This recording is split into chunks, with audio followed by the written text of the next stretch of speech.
안녕하세요. 잘 지내셨습니까? 송현채 박사의 CEO 클래스입니다. 오늘은 우리나라 중소기업 CEO들의 영원한 과제와 숙제죠. 가업승계에 대한 이야기를 좀 드리려고 합니다. 바쁘시겠지만 시간 내셔서 잠시 귀 기울여 들어봐 주시기 바랍니다. 우리나라에는 가업승계를 위한 두 가지 특례 제도가 있습니다.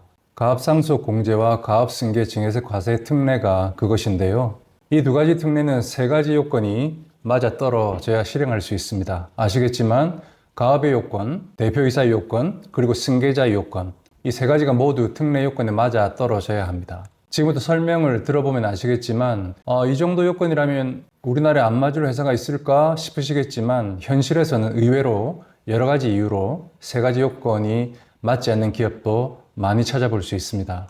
많은 CEO들께서 알고 계시기도 하겠지만 지금부터 설명을 한번 드려보겠습니다. 말씀드렸듯이 우리나라에는 가업상속공제와 증여세 과세 특례 제도가 있습니다. 위에 있는 가업상속공제는 대표이사가 유고 시, 즉 돌아가시고 나서 승계가 이루어지는 제도입니다. 그러다 보니 실제로는 갑자기 유고 상황이 발생하는 경우가 아니고는 잘 실행하지 않습니다. 피상속인 대표이사의 가업 영위 기간에 따라 최대 600억까지 사업 관련된 자산에 대해서는 상속세 없이 승계를 할 수 있는 제도죠.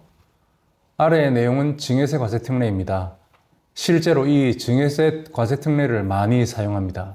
증여자, 대표이사가 수증자 자녀에게 가업승계 주식을 증여해주고 특례를 적용받는 겁니다. 가업 영위 기간에 따라 10억까지는 증여세 없이, 그리고 과세표준 120억까지는 10% 증여세로, 그 초과분부터 600억까지는 20% 증여세율로 주식을 증여해 줄 수 있습니다. 상세 요건을 살펴보겠습니다. 먼저 가업상속공제입니다. 가업 요건인데요. 중소, 중견기업의 요건을 충족해야 합니다. 빨간 네모 박스 안의 내용을 잠시 보시면 상속 개시일이 속한 사업연도의 직전 사업연도 말 기준 아래의 요건을 모두 갖춰야 합니다. 대부분은 해당이 되겠지만 중소기업 기본법상 매출액 기준 충족해야 되고요. 독립성 기준 충족해야 된다는 말인데 그룹 계열사가 되면 안 된다라는 의미겠죠. 자산 총액 5천억 미만, 또 직전 3개년도 평균 매출액 평균 5천억 미만, 이런 조건들을 갖춰야 된다는 이야기입니다. 그리고 피상속인이 주된 업종 변경 없이 10년 이상 계속 사업을 영위해 왔어야 합니다. 개인 사업자에서 법인 전환한 경우는 개인 사업자로서 기업 가업을 영위한 기간까지 포함해서 10년 이상이면 되겠습니다. 다음은 대표이사 요건입니다. 특수관계인 가족 포함해서 주식을 40% 이상 계속 보유해야 하고 상속 개시일 현재 거주자여야 합니다. 그리고 등기이사와 실질적으로 대표이사로서 재직을 해야 합니다. 다음, 승계자의 요건입니다. 18세 이상 거주자여야 하고 상속 개시일 이전 2년 이상 가업에 종사하고 있어야 합니다. 현장에서 보면 아직 승계자가 가업에 종사하고 있지 않는 경우가 많은데 갑자기 피상속인이 돌아가신 경우가 있습니다. 이런 경우에는 안타깝게도 가업상속공제에 해당이 되지 않습니다. 그런데 사람이 언제 죽는지 알 수가 없는데 참 답답한 노릇이죠. 이렇기 때문에 대표이사가 60세 정도가 되면 가업승계를 생각하고 있는 기업이라면 후계자가 가업에 미리 종사를 하고 있는 게 좋겠습니다. 올해 초에도 실제로 용인 기흥구에 있는 제조업인데 대표이사가 62세인데 갑자기 돌아가신 경우가 있었습니다. 이 회사의 경우가 해당이 되겠죠. 자녀들이 가업에 종사한 지 2년이 채 되지 않았거든요. 그렇지만 다행히 화면에 보시는 것처럼 몇 가지 예외 규정이 있습니다. 피상속인이 65세 이전에 사망하신 경우에는 2년 이상 가업에 종사하지 않아도 특례 적용이 가능하다는 예외 규정이 있어서 무사히 가업상속공제를 활용해서 상속세 신고와 가업승계 작업을 마무리해 드렸습니다. 그리고 상속세 신고기간, 그러니까 6개월 이내에 임원 취임하고 2년 이내 대표이사에 취임해야 하는 요건도 있습니다. 간혹 질문해 오시는 분들이 계신데 업력이 오래된 기업은 두 개 이상의 가업을 경영하고 있는 경우가 종종 있습니다. 이런 경우에는 각 사업장별로 가업 여부를 각각 판단하고 두 개 이상 가업을 각각 다른 상속인에게 상속하는 경우에도 가업 상속 공제가 가능합니다.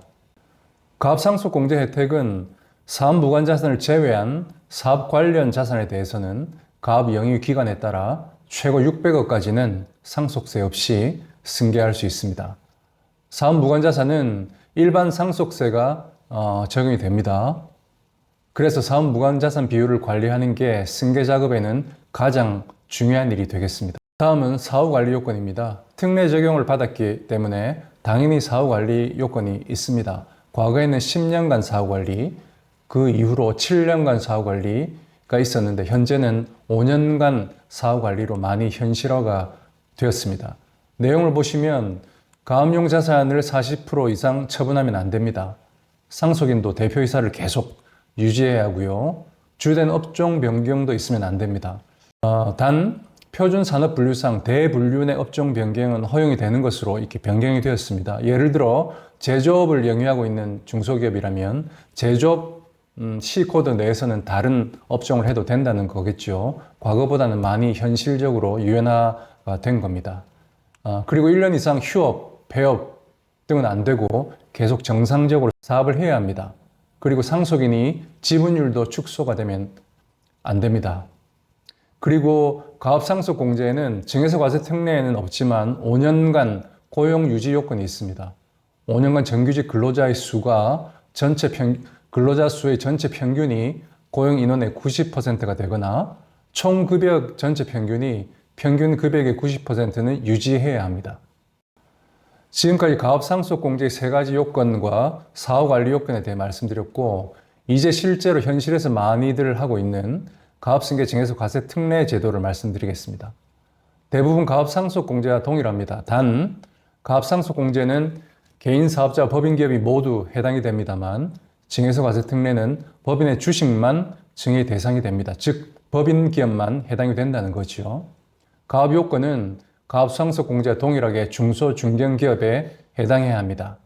증여자 요건은 AND 조건으로 보시는 모든 조건을 동시에 충족해야 합니다. 10년 이상 가업을 계속 경영하면서 등기와 실질적인 대표이사여야 된다는 거고 60세 이상 부모만 해당이 됩니다. 대부분의 중소기업은 대표이사가 주식을 대부분 가지고 계신데 간혹 부모가 동시에 주식을 가지고 있는 경우가 있습니다. 이런 경우에는 부와 모, 그러니까 사장님과 사모님 중에 한 분의 주식만 증여세 과세 특례 대상이 됩니다. 일반적으로 아버지 사장님의 주식이 특례 대상이 되겠죠. 이런 경우에는 사모님, 어머니의 주식을 어떻게 슬기롭게 잘 줄여나가는지가 관건이 되겠습니다. 그리고 동일하게 특수관계자 포함 주식을 10년 이상, 40% 이상 보유해야 합니다. 다음 수증자 자녀의 요건으로는 증여일 현재 18세 이상 거주자여야 하고요. 증여세 신고기한, 즉 3개월 이내에 가업에 종사해야 합니다. 가업상속 공제는 2년 이전에 가업에 종사하고 있어야 됐죠. 근데 증여세 과세 특례는 미리 회사에 들어와 있지 않아도 된다는 거죠. 실행을 하고 나서 3개월 이내에 가업에 종사해도 되고 증여일로부터 3년 이내에 대표이사에 취임하면 된다는 내용입니다. 이 경우에 공동대표이사도 인정을 합니다. 대부분의 경우 증여세 과세 특례 시점에 CEO들이 아직은 젊기 때문에 공동대표로 취임을 많이 하게 됩니다. 간혹 자녀를 너무 잘 키우셔서 전문직에 종사하거나 아주 좋은 직장을 다니고 있어서 쉽게 그만두지 못하는 경우를 많이들 볼 수 있습니다. 이러한 경우에는 잘 모르시는데 주식은 자녀에게 증여해주고, 그러니까 재산권은 자녀에게 증여해주고, 상기에 지켜야 될 요건들은 수증자, 그러니까 자녀의 배우자가 사위나 며느리가 충족해도 인정이 된다는 내용입니다.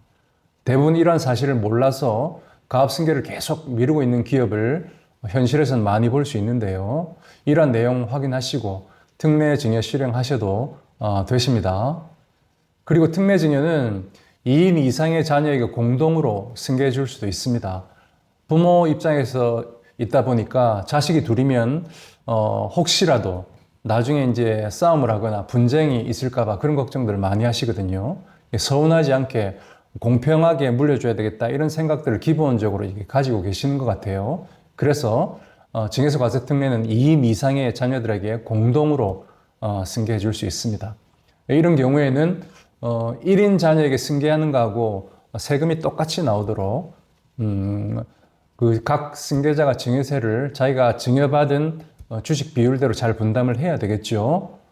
지금까지 가압상속공제와 증여세 과세 특례에 대해서 내용을 상세히 말씀드렸습니다.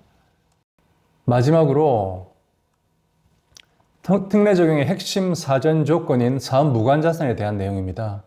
화면에 보신 내용대로 비사업용 토지, 업무 무관자산, 임대용 부동산, 가지급금, 직전 5개년 말 평균 현금 보유액의 200% 초과 과다 보유 현금, 주식, 채권, 그리고 우리 회사 가입한 보험, 그리고 간혹 볼 수 있는 자기 주식도 사업 무관자산에 해당이 됩니다.